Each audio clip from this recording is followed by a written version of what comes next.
গণতন্ত্র আদায়ের যিনি একটি ভিত্তি স্বরূপ জাতীয় নেতৃত্ব অবস্থান করছেন, বিএনপির ভারপ্রাপ্ত চেয়ারম্যান জনাব তারেক রহমান, উপস্থিত ঢাকা সহ সারা বাংলাদেশের থেকে আগত সাংবাদিক ভাইরা এবং উপস্থিত রাজনৈতিক দলের সম্মানিত নেতৃবৃন্দ, সবাইকে আন্তরিক শুভেচ্ছা জানাচ্ছি, প্রীতি জানাচ্ছি। আজকের আপনাদের এই মিলন মেলা, বিশেষ করে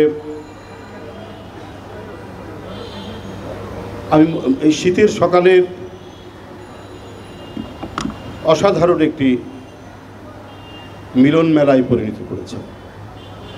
যে সাংবাদিক ভাইরা তৃণমূল থেকে, আমি বলবো যে একেবারে ইউনিয়ন থেকে জাতীয় পর্যায় পর্যন্ত এখানে এসেছেন, অনেক সাংবাদিক এই প্যান্ডেলের বাইরেও অবস্থান করছেন, তারাও আজকের এই সাধারণ সভাটি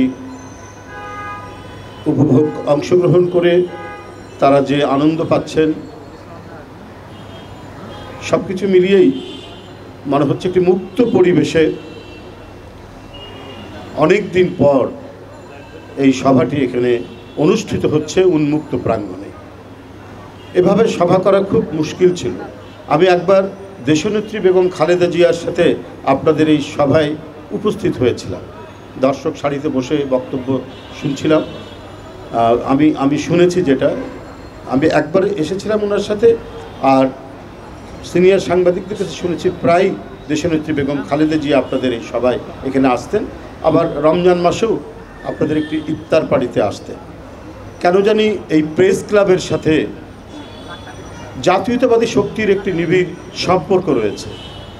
এই প্রেস ক্লাব, যে জায়গাটি, যে ভবনটি শহীদ রাষ্ট্রপতি জিয়াউর রহমানের, এখানে তার ছোঁয়া আছে, তার অবদান আছে, দেশনেত্রী বেগম খালেদা জিয়ারও অবদান আছে। আজকে তাদেরই জ্যেষ্ঠ পুত্র প্রধান অতিথি হিসাবে এখানে উপস্থিত রয়েছে। ফলে কোনো বিচ্ছিন্ন কেউ এখানে নয়। আমরা যারা পেশাগত সাংবাদিকতার সাথে জড়িত নই, আমাদেরও কেন জানি একটা সাহসের জায়গা, অভয়ের জায়গা, আমাদের আশ্রয়ের জায়গা মনে হতো যখন দেশের মধ্যে নেমে আসে ভয়ঙ্কর নিপীড়নের সময়। আমরা এই প্রেস ক্লাব থেকেই অনেক সময় নিজেদেরকে এখানে লুকিয়ে রাখতে সক্ষম হয়েছে এই অর্থে, যেমন একটি ঘটনার কথাই বলি। হঠাৎ শুনছি সন্ধ্যার সময়, ঠিক 14 নির্বাচনের আগে, 2014 নির্বাচনের আগে, সোনারগাঁ থেকে একটি প্রোগ্রাম শেষে barrister Moudud Ahmed, barrister Rafiqul Islam, MK Anwar সাহেব, সব দেশের জ্যেষ্ঠ নেতৃবৃন্দ গ্রেপ্তার হয়ে গেলেন। আরও বিভিন্ন জায়গা থেকে গ্রেপ্তার হচ্ছে। তার পরক্ষণেই শুনছি যে আমাদের party office police, BDR, RAB ঘিরে ফেলেছে, একটা মাছি পর্যন্ত ঢুকতে পারছে না। সবুজ ভাই তখন সভাপতি, আমি অনুরোধ করলাম যে কোনো একটি স্পেস দেন, কমপক্ষে সাংবাদিকদের সাথে একটু কথা বলতে পারি, এটা প্রতিবাদ জানাতে পারি। হঠাৎ করে এই ধরনের ক্র্যাকডাউন কেন শুরু হলো? এটা সরকারের একটি পরিকল্পনার অংশ, যে নির্বাচনের আগে একেবারে বিরোধী শূন্য করার একটা প্রক্রিয়া, সেটা আমরা ঠিক বুঝতে পারছি। কিন্তু হঠাৎ করে এই ক্র্যাকডাউন, তো সবুজ ভাই আমাকে বড় হলটি দিলেন, বলে যে আপনি এখানেই করেন, তারপরে দেখা যাবে পরিস্থিতি কী হয়। তারপর যাই হোক, ওখানে দৌড়ে আসলাম, সব সাংবাদিকদের ডাকলাম, একটা খুব বড় ধরনের প্রতিবাদ করলাম সাংবাদিক সম্মেলনের মধ্যে দিয়ে। আমি আর বেরোতে পারছি না, কোনোভাবেই বেরোতে পারছি না। মেইন গেটের সামনে কালো কাঁচ ঢাকা মাইক্রোবাস, আপনার ব্যাংকের পাশে ছোট্ট যে গেটটি, সেখানে মাইক্রোবাস, কোনোভাবেই আর বেরোনোর কোনো স্কোপ নেই। এক ভয়াবহ পরিস্থিতি। এখান থেকে উত্তরণ ঘটাবো কী করে, নিজেকে পার্টি অফিসে ঢুকবো কী করে, এটাই আমার মাথার মধ্যে কাজ করতে লাগলো। যাই হোক, রাত্রি 3:50 পর্যন্ত প্রেস ক্লাবে অবস্থান করলাম। প্রেস ক্লাবের অন্যান্য সাংবাদিক ভাইরা অত্যন্ত আন্তরিকতার সাথে সে আশ্রয়টি দিলেন। তারপরে ফাঁক বুঝে গাড়িতে করে আমি এখান থেকে বিদায় হলাম। তো এই যে আশ্রয়, গণতান্ত্রিক কামী মানুষকে আশ্রয়ের জায়গা হিসাবে আমরা প্রেস ক্লাবকে মনে করতাম। প্রেস ক্লাব ছিল সত্যিকার অর্থে সব সময় সব যুগে যারা ন্যায়ের পক্ষে, সত্যের পক্ষে, সরকারি নিপীড়নের বিরুদ্ধে যারা আওয়াজ তোলে, যারা প্রতিবাদ করে, তাদের একটি আশ্রয়ের জায়গা। কিন্তু ক্রমান্বয়ে ফ্যাসিবাদের থাবা আপনার ইউনিয়ন থেকে শুরু করে সারা দেশে যখন ব্যাপ্ত হতে শুরু করলো, বিশ্ববিদ্যালয় যখন ফ্যাসিবাদের প্রচণ্ড থাবার মুখে পড়ে একের পর এক ছাত্ররা দুনিয়া থেকে চলে যাচ্ছে আবরার সহ, তখন প্রেস ক্লাবও যেন সেখান থেকে বাদ পড়ল না। এই প্রেস ক্লাব থেকে অত্যন্ত অভদ্র, অশিষ্টের মতো আমাদের পার্টির মহাসচিব মির্জা ফখরুল ইসলাম আলমগীরকে গ্রেপ্তার করা হলো এবং একজন সিনিয়র সাংবাদিক এই গ্রেপ্তারের পিছনে আমরা প্রকাশ্যে, আমরা তখন লুকিয়ে আছি, পালিয়ে আছি, গোপনে আমরা স্টেটমেন্ট লিখে পাঠাচ্ছি সাংবাদিকদের কাছে। আমাদের কালকের কর্মসূচি 48 ঘন্টার অবরোধ, 72 ঘন্টার অবরোধ, হরতাল, এটা ক্রমাগত আমরা তখন এইভাবে দিচ্ছি। প্রকাশ্যে বেরিয়ে পার্টি অফিস থেকে আমরা কোনো কাজ করতে পারছি না, কারণ পার্টি অফিস অবরুদ্ধ। এইরকম পরিস্থিতিতে সাংবাদিক যারা এর মধ্যেও লড়াই করেছেন, তারা আমাদেরকে সহযোগিতা করেছেন। কিন্তু একজন সিনিয়র সাংবাদিক, নাম বলতেও পারি, ইকবাল সোবহান চৌধুরী, তিনি যে ন্যাক্কারজনক ভূমিকাটা পালন করলেন, মনে হচ্ছে পুলিশকে ডেকে নিয়ে তিনি মহাসচিবকে ধরিয়ে দিলেন। এই পরিস্থিতি আমরা দেখেছি। সর্বশেষ আমাদের কর্মসূচি 19 জুলাই ছাত্র জনতার তুমুল আন্দোলন চলছে। আমাদের সম্মানিত ভারপ্রাপ্ত চেয়ারম্যান সাহেব আমাকে বিশেষ করে ঢাকা মহানগরের উত্তর দক্ষিণের সাথে যোগাযোগ করতে বলছেন এবং এই ছাত্র জনতার আন্দোলনে সংহতি জানানোর জন্য তিনি বারবার বলেছেন। আমাদের একটা কর্মসূচি দেওয়া হলো 19 জুলাই শুক্রবারের দিন। আমি 12:30টার মধ্যে এখানে চলে আসলাম। আমার কয়েকজন সাংবাদিক ভাই, আমি তখন বাইরে আপনাদের যে গেস্ট রুম, এই গেস্ট রুমে বসে আছি। কেন জানি আমার মনে হলো, তখনও কিন্তু তেমন পুলিশ আসেনি, কয়েকজন পুলিশ দাঁড়ানো আছে কয়েকদিকে। হঠাৎ আমার মনে হলো যে এখানে থাকা ঠিক হবে না, কিন্তু কোন দিকে যাব। এমন সময় কিছু সাংবাদিক ভাইরা আমাদেরকে ভিতরে, যেখানে মানে সিনিয়র সাংবাদিক বা কার্ডধারী সাংবাদিক যারা সদস্য তারা যান, এর মধ্যে 2 জন সিনিয়র সাংবাদিক ভিতরে নিয়ে আমাকে চাটা খাওয়ালেন। এর মধ্যে একজন এসে খবর দিলেন যে আমাদের সেক্রেটারি বলেছেন যে আপনি এখানে একাই থাকবেন, আর কেউ যেন না ঢুকে। তার কথা শুনেই আমার একটু সন্দেহ মনে হলো। আমার মনে হচ্ছে যে কিছু একটা হতে পারে। তারপর চা খাওয়া শেষ হতে না হতেই দেখি একবারে 50-60 জন পুলিশ ঢুকে ওই ভিতর থেকে নিয়ে গেল। যে জায়গাটি ছিল গণতন্ত্রকামী মানুষের আশ্রয়ের জায়গা, যে জায়গাটি ছিল ন্যায়ের পক্ষে একটি কথা বলার জায়গা। আমরা 80-র দশকেও আমরা দেখেছি সেই সময় বরেণ্য সাংবাদিক আতাউজ্জামান, গিয়াস কামাল চৌধুরীরা কি অসাধারণ এবং তেজোদ্দীপ্ত তাদের ভূমিকা ছিল ভয়েস অফ আমেরিকা এবং কি বলে বিবিসিতে। তখন তো আমরা অপোজিশনদের যে কথা এবং কর্মসূচি আমরা বিবিসি শুনতাম, আমরা ভয়েস অফ আমেরিকা থেকে আমরা কর্মসূচিগুলো শুনে আমরা কর্মসূচি পালন করতাম। তখনও এরশাদ হঠাৎ করে পত্রপত্রিকা বন্ধ করে দিত।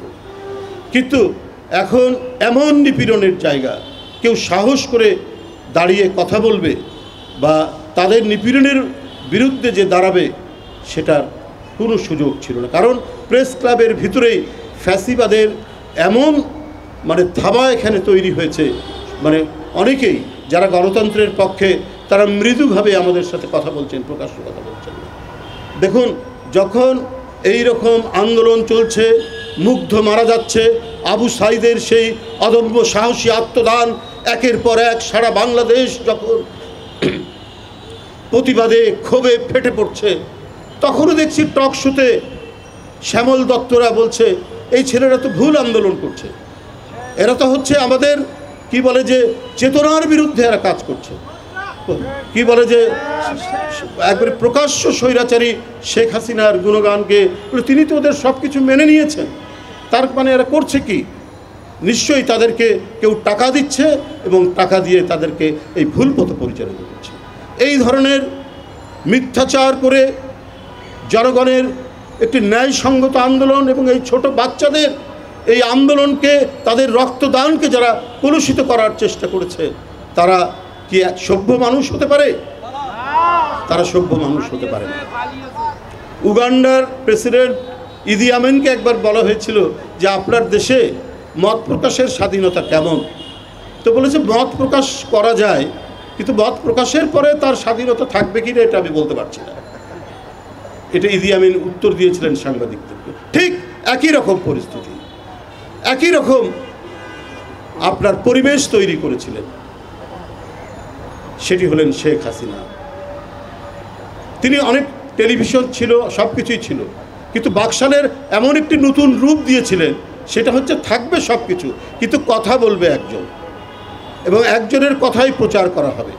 এইটাই ছিল তার মূল লক্ষ্য এবং সেইভাবেই তিনি কাজ করেছেন। ৭৫-এর বাকশালকে নতুন রঙে নতুন ঢঙে তিনি প্রতিষ্ঠিত করে গেছেন। বন্ধুরা আমার, এটা করেছেন এই জন্যই, তার এই দোর্দণ্ড প্রতাপ এই জন্যই জারি করেছেন যে প্রথম একজন স্বৈরাচারী, একজন ডিক্টেটর, একজন ফ্যাসিস্ট নাৎসির টার্গেট হচ্ছে আপনার সংবাদপত্র এবং সাংবাদিক। আমরা যে কথা বারবার বলি যে রাষ্ট্রের চতুর্থ স্তম্ভ সাংবাদিক, এই চতুর্থ স্তম্ভটা কখনোই কোনো বেপরোয়া ডিক্টেটররা মেনে নিতে পারে না বলেই প্রথম এখানে ধাক্কা দেয়, প্রথম এখানে তারা আক্রমণ করে। অনেক সাংবাদিক চাকরি হারিয়েছেন, অনেক সাংবাদিক না খেয়ে থেকেছেন, অনেকে বিএনপি অফিসে এসে আমি দেখেছি তাদের অসহায় অবস্থা। একের পর এক পত্রিকা বন্ধ করেছেন, যেগুলো হয়তো একটু বিরোধী দলের কথা বলতো, যেখানে হয়তো আন্দোলনের সংগ্রামের কথা বলতো, সেগুলোকে বন্ধ করেছেন। আর যেগুলো বন্ধ করতে পারেননি বা বন্ধ করেননি, সেগুলো সবসময় আমাদেরকে চিফ রিপোর্টার, তারপরে নিউজ এডিটরটা বলেছেন, ভাই আপনাদের বক্তব্য কী ছাপাবো, বারবার গোয়েন্দা দপ্তর থেকে আমাদেরকে টেলিফোন করে, সন্ধ্যার পরেই আমাদেরকে টেলিফোন করে যে এই সংবাদ যাবে, এই সংবাদ যাবে না। কারণ এইভাবেই নিয়ন্ত্রণ করতে হয়েছে, এইভাবেই বাংলাদেশের টাকা যে তারা পাচার করবে, তারা যে হরিলুট করবে, তারা বাংলাদেশ ব্যাংককে নিঃশেষ করে দেবে, সোনালী ব্যাংককে নিঃশেষ করে দেবে।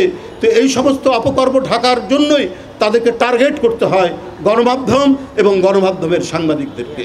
টেন্ডার ছাড়াই 7টি বিদ্যুৎ কেন্দ্র স্থাপন করতে দেওয়া হয়েছে, তার মধ্যে আদানি হচ্ছে 1 নম্বর। কোনো টেন্ডার এখানে থাকবে না। এইভাবে আপনার বড় বড় প্রজেক্ট করা হয়েছে কি বলে যে বিদ্যুতের উপর, কারণ এই টাকা যাবে শেখ পরিবারের কারো কাছে এবং এই বিদ্যুৎ কেন্দ্রগুলি স্থাপিত হবে হচ্ছে তাদেরই কোনো আত্মীয় স্বজনের কাছে। এখন একটা একটা করে বেরোচ্ছে ঘটনা, এইরকম প্রতিটা সেক্টরে, প্রতিটি জায়গায় কত যে আপনার শেখ হাসিনার লুটপাটের গুপ্তধন আছে। এই গুপ্তধন যদি সত্যিকার অর্থে অন্তর্বর্তীকালীন সরকার তার এই সরকারের যদি আর্টিকুলেশন এবং ড্রাইভ যদি ঠিকমতো যদি থাকে, তাহলে এই গুপ্তধনগুলির সন্ধান কিন্তু আমরা পাবো। এই গুপ্তধনগুলি, শেখ হাসিনার গুপ্তধনগুলি জনগণ জানতে পারবে যে সঠিকভাবে এই কাজগুলি করা যায়। যাই হোক, অনেক দূর দূরান্ত থেকে এসেছেন, আমাদের মাননীয় চেয়ারম্যান এখানে কথা বলবেন।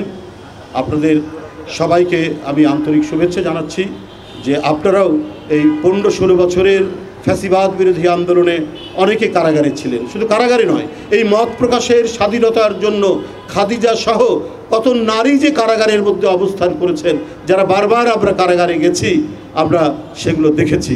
মাসের পর মাস, বছরের পর বছর আপনার জগন্নাথ বিশ্ববিদ্যালয়ের ছাত্রী স্মৃতি বলে একটি মেয়ে রাজবাড়ির, এইভাবে যারাই ফেসবুকে কোনো ন্যায্য কথা লিখেছে, ন্যায়সঙ্গত কথা লিখেছে যেটি সরকারের বিরুদ্ধে যায়, তাদেরকে যেভাবে আটক করে মাসের পর মাস, বছরের পর বছর রাখা হয়েছে, এটি এদেশের ইতিহাসের শুধু কালো অধ্যায় নয়, একটি ঘৃণিত অধ্যায় হিসাবে থাকবে।